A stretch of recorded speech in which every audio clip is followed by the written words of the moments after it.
আল্লাহ রাব্বুল আলামিন বলেন, হে মানব সম্প্রদায়, ইত্তাকু রাব্বাকুম, তোমরা তোমাদের রবকে ভয় করো। আল্লাহ তাআলা এইখানে ডাকার ক্ষেত্রে নারী পুরুষ, আস্তিক নাস্তিক, মুমিন আর বেঈমানের তারতম্য করেন নাই। গোটা মানব জাতিকে উদ্দেশ্য করে আল্লাহ তাআলা বলেন, ইয়া আইয়ুহান নাস, হে মানব সম্প্রদায়, ইত্তাকু রাব্বাকুম, তোমরা তোমাদের রবকে ভয় করো।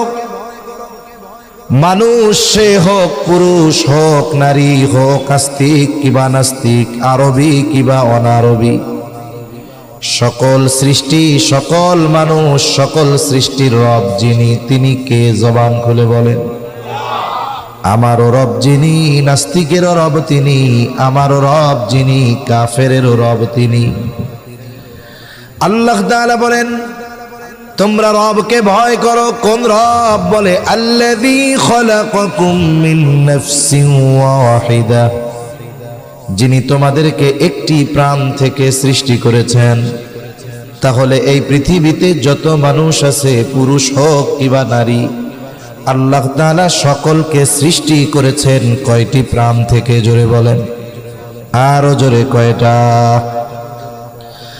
রাসূলুল্লাহ সাল্লাল্লাহু আলাইহি ওয়াসাল্লাম বলেন, আল্লাহ তাআলা আদম আলাইহিস সালামকে বানিয়েছেন মাটি দিয়ে, আর আমাদেরকে বানিয়েছেন আদম থেকে। কেমনে? আর এক হাদিসের মধ্যে নবীজি সাল্লাল্লাহু আলাইহি ওয়াসাল্লাম বলেন, আল্লাহ তাআলা আদম আলাইহিস সালাতু ওয়াস সালামের পৃষ্ঠদেশ তথা পিঠ থেকে কিয়ামত পর্যন্ত যত মানুষ আসবে, যত মানুষ আছে, যত মানুষ দুনিয়া থেকে চলে গেছে, আল্লাহ তাআলা সকল মানুষ হোক নারী বা পুরুষ, সকলের রূহ আল্লাহ তাআলা আদম আলাইহিস সালামের পৃষ্ঠদেশ থেকে বের করেছে। তাহলে আমাদের মৌলিক জিনিস হলো রূহ। মৌলিক জিনিস কি? রূহ। তাহলে বলেন, আল্লাহ তাআলা আমাদের সকলের রূহ কয়জন থেকে সৃষ্টি করেছেন? আরো জোরে, কয়জন? একজন। মৌলিকভাবে আল্লাহ তাআলা আমাদেরকে সৃষ্টি করেছেন কয়জন থেকে? সকলের রূহ আল্লাহ আদম আলাইহিস সালাম থেকে সৃষ্টি করেছেন। আর আমাদের মূল কি? রূহ। রূহ যতক্ষণ আছে দাম ততক্ষণ আছে, রূহ নাই দাম নাই।